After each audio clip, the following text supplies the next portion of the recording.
17h05, cet avion en provenance de Londres vient d'atterrir à Nice, mais le voyage n'est pas tout à fait terminé pour la centaine de passagers à bord. Les personnes que vous allez voir sortir vont monter dans un car, ils vont être amenés dans une salle dédiée au contrôle, ils vont être pris en charge par le service de secours du département. Ils vont remplir un formulaire qui permettra plus tard de les retrouver après les essais. Les essais dont parle le commissaire, c'est le fameux prélèvement nasal, celui qui fait pleurer les yeux.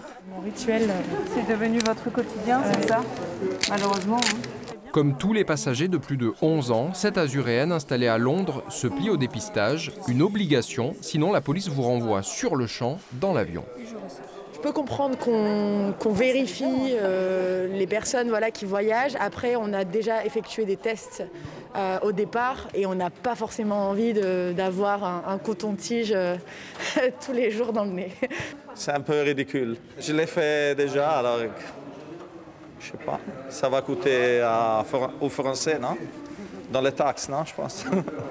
La différence, c'est qu'ici, le prélèvement sera analysé en profondeur avec un séquençage pour identifier un éventuel variant du coronavirus. L'objectif est de prélever l'ensemble des passagers de ce vol sur un type de test RT-PCR avec donc un laboratoire qui est ici donc sur Nice qui va donner les résultats dans les 24 heures.